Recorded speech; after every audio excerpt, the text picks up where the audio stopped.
রাজনীতির মাঠে হঠাৎ করেই আলোচনায় এসেছে মুজিববাদ।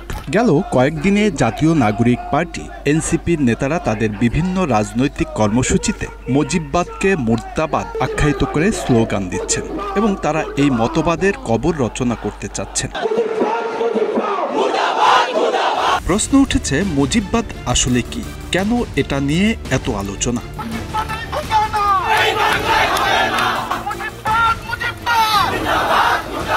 মুজিববাদ মূলত বাংলাদেশের স্থপতি ও জাতির পিতা বঙ্গবন্ধু শেখ মুজিবুর রহমানের রাজনৈতিক দর্শন, আদর্শ ও নেতৃত্বের একটি সামগ্রিক রূপ। এটি একটি মতাদর্শগত ধারা যা বঙ্গবন্ধুর জীবন সংগ্রাম, রাজনৈতিক দৃষ্টিভঙ্গি এবং রাষ্ট্র পরিচালনার নীতিমালার উপর ভিত্তি করে গঠিত।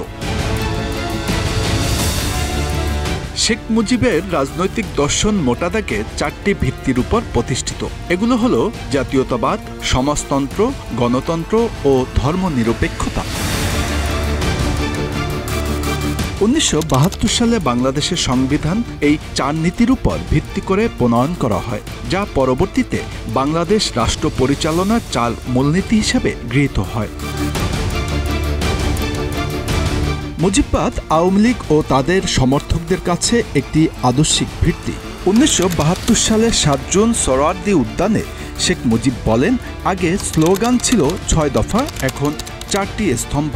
তবে এটি অতীতে কখনো মুজিববাদ হিসেবে চিহ্নিত ছিল না। আমি মনে করি বাংলাদেশেরও অগ্রসর হতে হবে জাতীয়তাবাদ, ধর্মনিরপেক্ষতাবাদ, গণতন্ত্র ও সমাজতন্ত্র, এই চারটি মূল সূত্র ধরে বাংলাদেশের নিজস্ব পথ ধরে। আমার উপযুক্ত মতকে অনেকে বলছেন মুজিববাদ। এদেশের লেখক, সাহিত্যিক বা ঐতিহাসিকগণ আমার চিন্তাধারার কি নামকরণ করবেন সেটা তাদের ব্যাপার, আমার নয়। নামকরণের প্রতি আমার কোনো মোহ নাই। আমি চাই কাজ, আমি চাই আমার চিন্তাধারার বাস্তব রূপায়ণ, আমি চাই শোষণমুক্ত গণতান্ত্রিক বাংলাদেশ, আমি চাই আমার স্বপ্ন সোনার বাংলা নির্মাণের পূর্ণ বাস্তবায়ন। মুজিববাদ আওয়ামী লীগ ও তাদের সমর্থকদের কাছে একটি আদর্শিক ভিত্তি। তবে 1970 বা 80-র দশকে এটিকে বঙ্গবন্ধুর চার নীতি হিসাবে অভিহিত করা হতো। তবে মুজিববাদ শব্দটি কে বা কারা কবে কোথায় প্রথম ব্যবহার করেছিলেন তার কোনো ঐতিহাসিক দলিল পাওয়া যায়নি।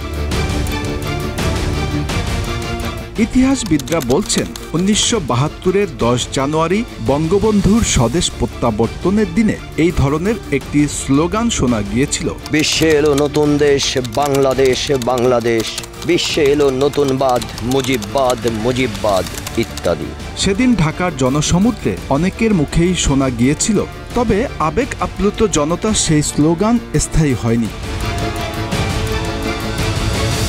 এরপর 1972 সালের 16 ডিসেম্বর দেশের ডাক পত্রিকার সম্পাদক ও প্রকাশক খ্যাতিমান সাংবাদিক খন্দকার মোহাম্মদ ইলিয়াস মুজিববাদ শিরোনামে একটি বই প্রকাশ করেন, যেখানে তিনি বঙ্গবন্ধুর দর্শন ও রাষ্ট্র পরিচালনার নানা ঘটনা প্রবাহ তুলে ধরেন। ছাপা অক্ষরে সেটিই ছিল মুজিববাদ শব্দের ব্যবহার। লেখক সাংবাদিক খন্দকার মোহাম্মদ ইলিয়াস ছিলেন কলকাতায় শেখ মুজিবের সহপাঠী, রাজনীতিতে সহযোদ্ধা। পরবর্তীতে 2021 সালে মুজিববর্ষ উপলক্ষে বইটির পুনর্মুদ্রণ করা হয়।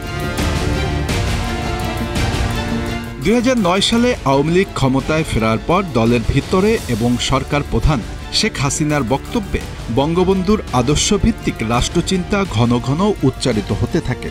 2010 সালে আওয়ামী লীগ ঘোষিত দলের গঠনতন্ত্রে প্রথমবারের মতো মুজিববাদ শব্দটি আনুষ্ঠানিকভাবে যুক্ত হয়, যেখানে মুজিববাদকে দলীয় আদর্শ ও দৃষ্টিভঙ্গির ভিত্তিতে হিসাবে উল্লেখ করা হয়।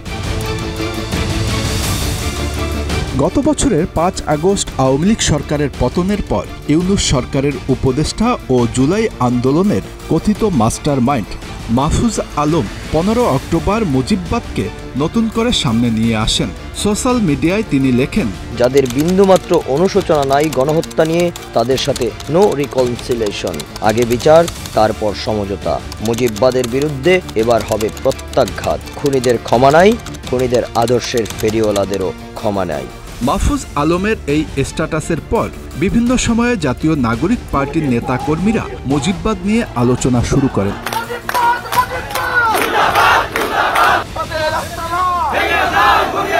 এর আগে 1977 সালে জেনারেল জিয়াউর রহমান এক সামরিক আদেশে 1972 সালে সংবিধানের প্রস্তাবনা থেকে রাষ্ট্রের ওই 4 মূলনীতির অংশটি পরিবর্তন করেছিলেন। এছাড়াও মুখবন্ধে জাতীয় মুক্তির জন্য ঐতিহাসিক সংগ্রামের শব্দবন্ধটি জাতীয় স্বাধীনতার জন্য ঐতিহাসিক যুদ্ধ দিয়ে প্রতিস্থাপন করা হয় তখন। এরপর 1979 সালের এপ্রিলে বিএনপির নেতৃত্বাধীন দ্বিতীয় সংসদের মাধ্যমে ওই প্রস্তাবনাটি সংবিধানে অন্তর্ভুক্ত করে নেওয়া হয়, যা পঞ্চম সংশোধনী হিসেবে পরিচিত। এই সংশোধনীর মাধ্যমে বাঙালি জাতীয়তাবাদের পরিবর্তে বাংলাদেশি জাতীয়তাবাদ শব্দ চালু করা হয়। একই সঙ্গে ধর্ম নিরপেক্ষতার বদলে আল্লাহর উপর পূর্ণ আস্থা ও বিশ্বাস সংবিধানে যুক্ত করা হয় এবং ইসলামী রাষ্ট্রগুলোর সঙ্গে ঘনিষ্ঠতা বাড়ানোর প্রস্তাব করা হয়। 2010 সালের 27 জুলাই সুপ্রিম কোর্টের আপিল বিভাগ এক রায়ে পঞ্চম সংশোধনী বাতিল ঘোষণা করে। একই সঙ্গে সংবিধানকে পঞ্চম সংশোধনীর আগের অবস্থানে ফিরিয়ে নেওয়ার নির্দেশ দেন। 2011 সালের 30 জুন দীর্ঘ 3 যুগ পর এই 4 নীতি ফের সংবিধানে যুক্ত করা হয়। সংবিধানের 15 সংশোধনী আইন 2011 এ 72 সংবিধানের এই সংক্রান্ত অনুচ্ছেদটি ফিরিয়ে আনা হয়। এনসিপির নেতারা মুজিববাদকে একনায়কতন্ত্র বা দলীয়করণ হিসেবে চিহ্নিত করে এর সমালোচনা করেন। একই সাথে এই মতবাদ মুছে ফেলার ঘোষণা দিয়েছে। তারা বিগত সরকারের প্রণয়ন করা সংবিধান নতুন করে রচনারও দাবি তুলেছেন। বাংলাদেশ থেকে সমূলে আওয়ামী লীগ নির্মূল হবে। Bangla affairs news desk.